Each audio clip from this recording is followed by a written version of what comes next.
अभी हम जिस जगह पे आए हैं, चलते चलते तो क्यों परेशान हो रहे हैं?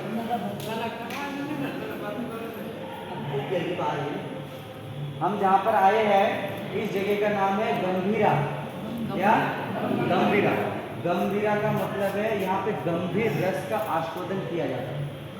गंभीर रस बोले तो कुछ ऐसी वस्तु होती है जो सबके सामने ओपन नहीं की जाती, गंभीर वस्तु को स्वयं छुप छुप कर आस्वादन किया जाता है। जैसे ब्रज की गोपियाँ क्या करती, छुप छुप से कृष्ण से प्रेम करती थी। ये जो रस है इसको कहते हैं गंभीर रस। तो चैतन्य महाप्रभु ये कौन है? ये राधा और कृष्ण दोनों मिलकर से चैतन्य महाप्रभु बने। इसलिए कहा राधा कृष्ण द्वितीय सुबलितम नवमी कृष्ण स्वरूपम प्रणय विकृति लादिन शक्ति रस्मा देकात्मना भवि भूपुरा देह वेदम गतौ तो चैतन्य कमाप्तम राधा भाव द्वितीय सुबलितम नवमी कृष्ण स्वरूपम। राधा रानी और कृष्ण मिलकर ही चैतन्य महाप्रभु बने। किस लिए? मानो कृष्ण ये कहना चाहते हैं, कृष्ण का भाव ये है कि मैं तो कृष्ण हूँ, लेकिन मैं कृष्ण होने पर भी मैं कैसा हूँ और मेरे को देखकर राधा रानी कैसा आनंद लेती है और मेरे प्रेम में इतनी दीवानी क्यों रहती है ये मुझे नहीं पता। जैसे आप बहुत सुंदर है, लेकिन आप सुंदर होने पर भी आपका सुंदर है तो अपने आपको अच्छा लगता है? आपको कब अच्छा लगता है? जब दूसरा कोई बोले, है ना। इसलिए जब कोई दूसरा बोलता है तब पता लगता है हम बड़े सुंदर हैं। इसीलिए भगवान कृष्ण ने मानो ये सोचा, ये भगवान कृष्ण का भाव ये है कि मैं सुंदर हूँ लेकिन मुझे खुद को नहीं पता, लेकिन मेरा जो आनंद है ना, मेरा कृष्ण नाम, ये नाम मेरे से ज्यादा गोपियाँ लेती है, राधा रानी लेती है। इसलिए अगर मैं कृष्ण बना रहूंगा तो मैं ये रस कभी नहीं ले सकता। कृष्ण बन के, क्योंकि स्वयं बिंब बन के स्वयं का रस नहीं ले सकते। आप आस्वादन लेने वाले, आप भोक्ता है, आप भोग्य को लेने के लिए कुछ चाहिए। तो कृष्ण कह रहे हैं मैं कृष्ण होकर कृष्ण रस नहीं पान कर सकता, इसलिए मेरे को क्या बनना पड़ेगा? मेरे को ही राधा बनना पड़ेगा।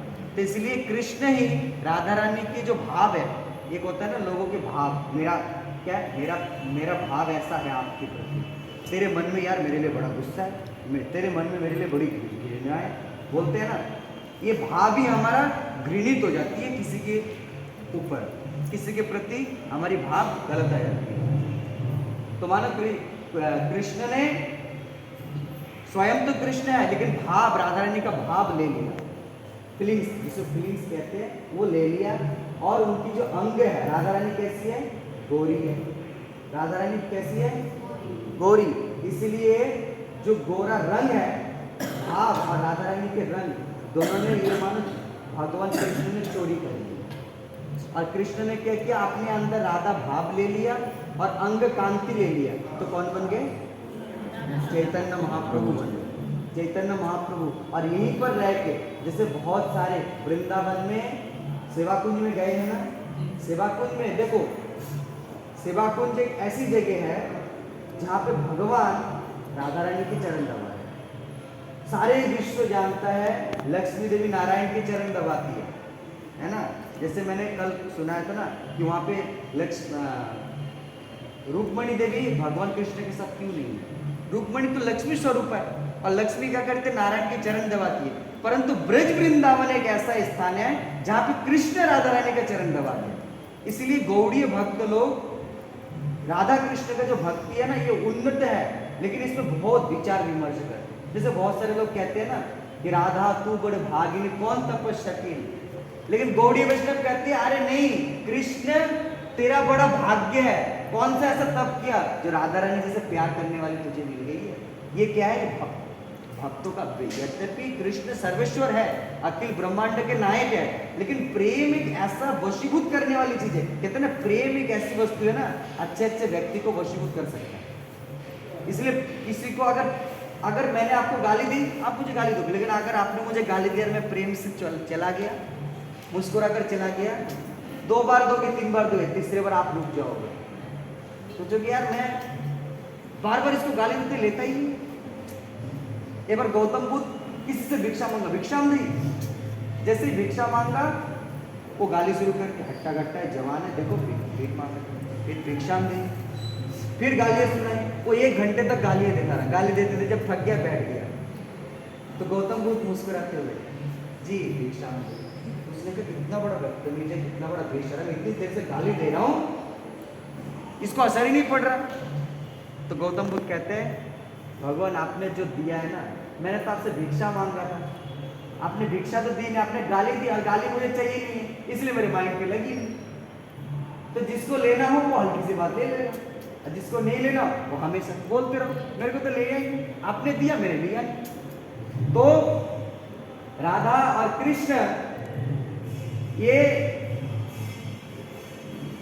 मिलित तनु तो है, यद्यपि भगवान कृष्ण सारे ब्रह्मांड के अधिनायक होने पर भी, लेकिन राधा रानी के सामने जब आते हैं ना, तो कृष्ण भी क्या,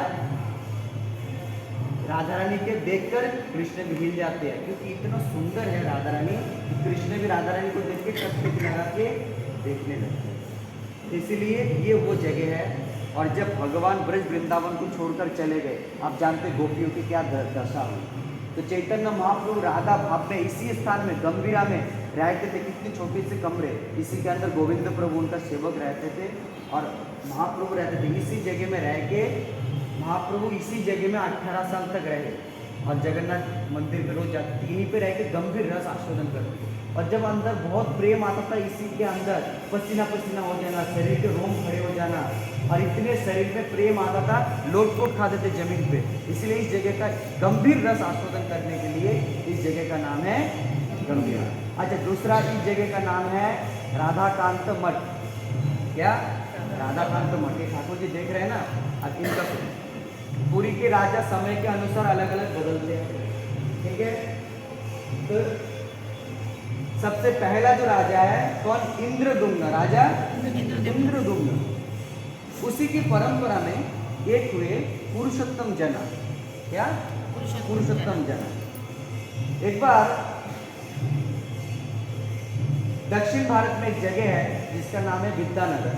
विद्यानगर के राजा ने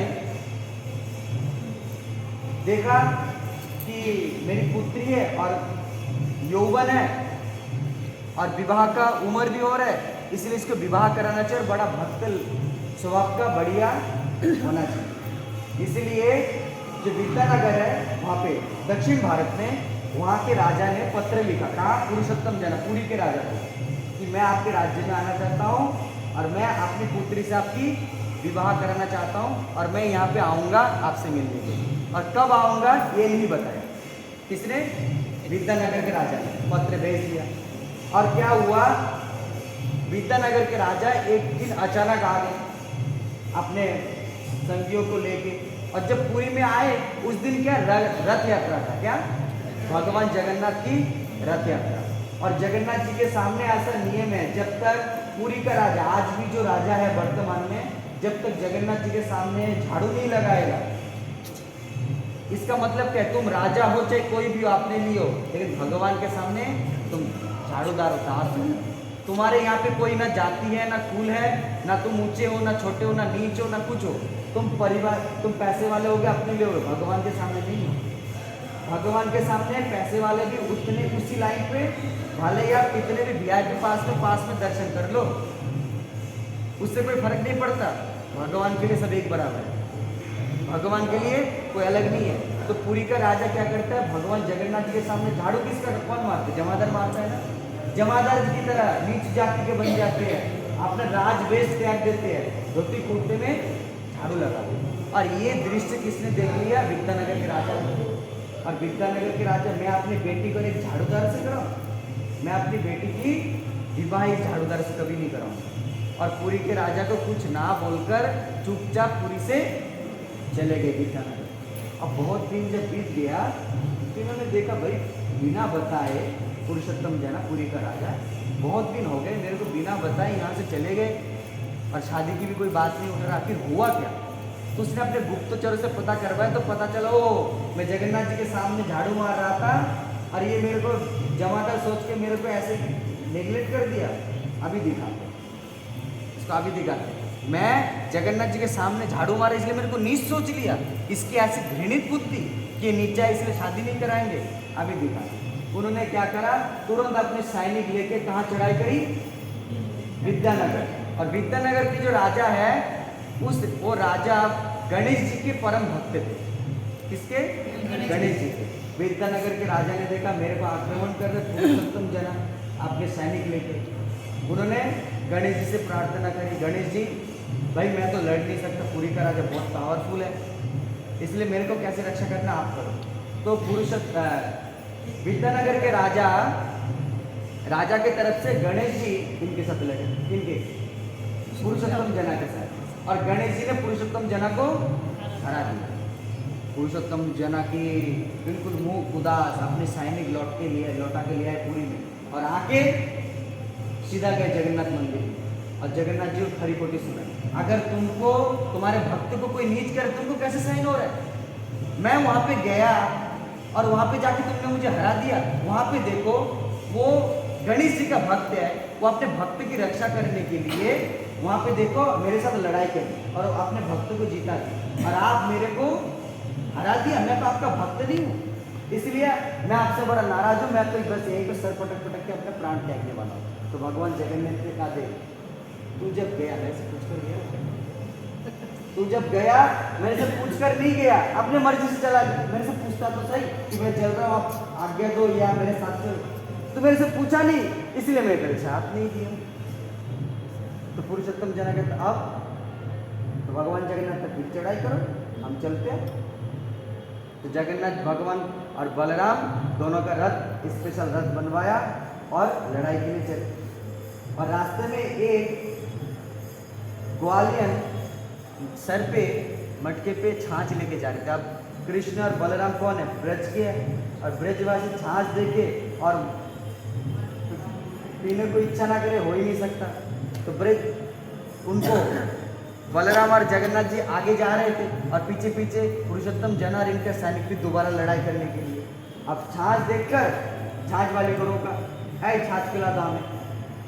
तो कहा पहले पैसे दो। कहा भाई हमारे पास पैसे वैसे नहीं है। कहा आपके फ्री में यहाँ पे दुकान खोल के बैठे, पैसे नहीं है, पैसे देना पड़ेगा। तो कहा देखो मैं कृष्ण और बलराम हूँ, भगवान हूँ। इसने विश्वास नहीं किया। अच्छा तू बड़ा भगवान आया, उसने विश्वास नहीं किया। तो भगवान जगन्नाथ ने कहा देखो मेरे हाथ पे सोने की अंगूठी है, इस अंगूठी को मैं आपको दे रहा हूँ, आप हम दोनों को छाछ पिला दो, और पीछे से हमारा राजा आ रहा है उसको ये अंगूठी दिखा देना, वो आपको बहुत बढ़िया धन संपत्ति आपको देगी। भगवान छाछ पिया, अंगूठी दिया और आगे निकल गए।